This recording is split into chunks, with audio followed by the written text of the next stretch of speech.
The Compass of the Heart. Once upon a time, there was a young explorer called Phineas Pepper. Now, one of the interesting things about explorers is that there are lots of different kinds of them. There are adventuring explorers who like to go to strange, far-flung places in search of adventure. This kind of explorer tends to be very rich and turns to exploring because he or she is bored. Theodore Luscombe II, conqueror of Mount Ha-Ha, was one of these. Then there are the commercial explorers. Commercial explorers set off to try and make money from exploring. They usually go in for long sea voyages to distant islands, and some take up useful jobs like bridge building in far-flung places. A couple of these commercial explorers are quite famous, although you probably won't have heard of them. One is Captain Marcus Crane, who discovered the macadamia nut, and another is Winthrop Flood, who designed the ill-fated Tamerlane Marks crossing in the Dandoon Delta. And then there are academic explorers. These explorers neither go off in search of adventure nor deliberately set out to make money, although oddly enough they often end up with plenty of both. Instead, these explorers go travelling to far-flung places in search of knowledge.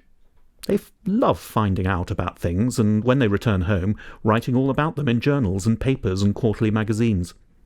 Wilfred Macpherson, founder of the Firefly Quarterly, was one of these academic explorers. He was a collector of stories, and he travelled all over the world, to the exotic East, the sunny South, the wild West, and the frozen North in search of them. Phineas Pepper was an academic explorer too.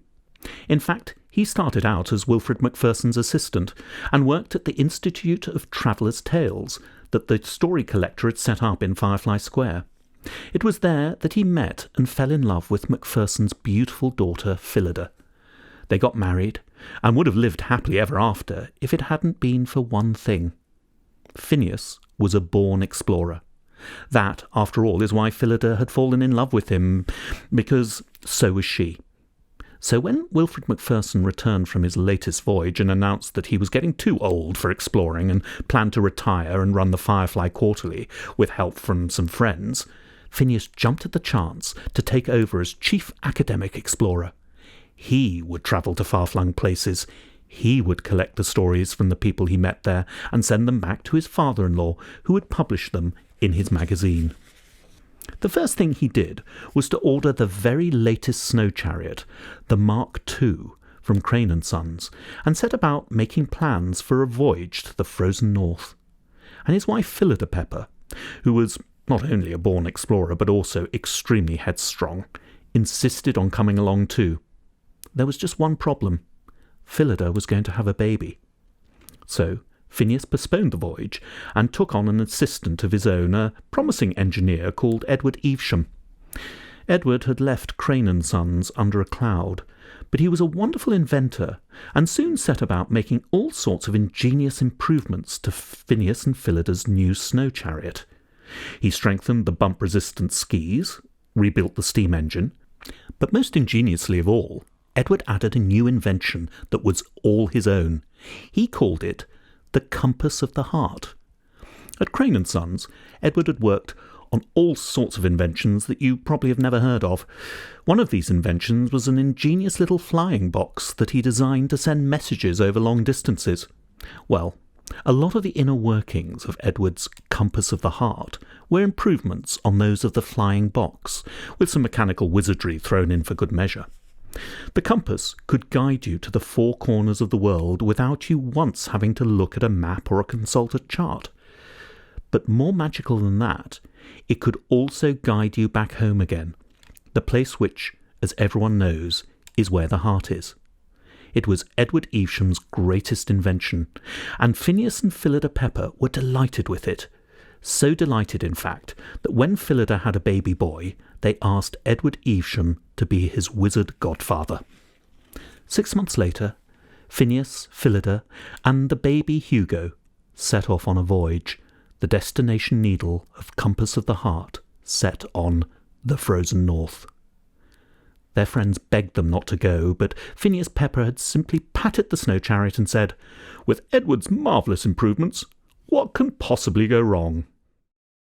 Chapter 8. Cosgrove and Cosgrove Accountant. Number 1. Montmorency Mews, Harbour Heights. Dull and daughter rug restorers. Account for previous 4 months. Income, nil. Expenses, wool, 20 crowns. Darning needles, 8 crowns. Rent, 50 crowns. Moth dog biscuits, half a crown. "Go ahead, Hugo dear," said Lily Neptune, pushing open the small door cut into the large double doors of Evesham's workshop. "He's waiting for you." "We won't come in," said Daisy, taking her sister's arm. "After all, we've got so many things to do. Pick up the cake, wash our best teacups, prepare the fishing floats. We must have fishing floats, Lily dear." "Yes, yes," said Lily, swishing off down the pavement with her sister. "But if we don't get on, there won't be time for our afternoon swim." "Don't you and Edward be late now, Hugo dear," called Daisy as she and her sister disappeared down Brimstone Alley. Hugo took a deep breath and stepped inside. The workshop was large and spacious, and smelled of oily rags and turpentine. There was a huge skylight high above his head, almost the length and breadth of the roof, which allowed the light to come flooding in. Despite this, the first thing Hugo noticed was that there were lamps everywhere. Tall angular lamps with swivel shades, small squat lamps set on scuttling legs, lamps that dimmed and glowed as he approached them, and lamps that followed him when he moved, craning their metallic necks after him like a flock of inquisitive goslings. The next thing Hugo noticed was the snow chariot. It was suspended from the rafters on heavy metal chains. Hugo approached it through the crowd of lamps which parted to let him through, and looked up. A tall, thin man in an oil-stained apron and carpet slippers of an unusual design stood in mid-air, a long metallic tool in his hand like a wand. He was using this to make adjustments to the small propeller at the back of the snow chariot. Clink, clunk, clink. When he caught sight of Hugo looking up at him, Edward Evesham stopped what he was doing and clinked his heels together. Gracefully descending to the floor, he wiped an oily hand on his apron and held it out. "Hugo, my dear, dear boy," he exclaimed in a thin, reedy voice, "I can't tell you how much it means to me to see you after all these years." Hugo took Edward Evesham's hand. "Why, the last time I saw you, you were a little baby in your mother's arms. Your poor, dear mother. And your father." Edward let go of Hugo's hand and turned away, his shoulders hunched. He searched the pockets of his oil-stained apron, pulled out an equally oil-stained handkerchief, and blew his nose. Then he turned back to Hugo and cleared his throat. "Daisy and Lily told me your story, Hugo. We're a close-knit little community here on the south side. We have to be, especially with the Institute the way it is these days." "Institute?" said Hugo. "Once upon a time, the Institute was a marvellous place," he said wistfully. "It published a beautiful magazine, the Firefly Quarterly, which was full of fascinating stories collected from far and wide." Edward Evesham shook his head. "But that bounder, Elliot DeMille, runs the Institute now. Mysterious character. Keeps himself to himself. We never see him. All I know is that he's turned the Quarterly into a nasty, gossip-filled magazine. But enough of that." He took Hugo's arm and led him over to a workbench where he motioned for him to sit down. "It was a bit of a shock seeing the old Mark II chariot after all these years, I must say. Battered and bruised." He paused. "Then again, the old girl's not in bad shape, considering the crash you had." "I don't remember much about it," said Hugo, squinting through the glare of several inquisitive reading lamps. "I turned the needle of the compass to home, and the chariot seemed to do the rest. We flew for days and days. I don't know how long it flew. I was cold and hungry, but I didn't give up. I gritted my teeth and clung on tightly as the chariot flew on, and then the engine just seemed to cut out, and I found myself here." "You've been a very brave boy," said Edward Evesham, patting Hugo on the shoulder. "You're an explorer at heart, just like your father Phineas." He took out the handkerchief and blew his nose again. Hugo looked down at his feet and swallowed hard. "I've seen the polar bear claw marks on the chariot," said Edward sadly. "Terrible, terrible tragedy. But at least they didn't get you.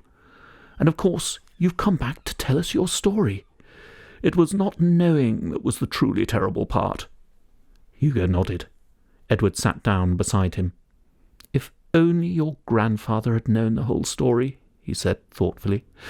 perhaps things might have turned out differently. My grandfather, said Hugo, looking up.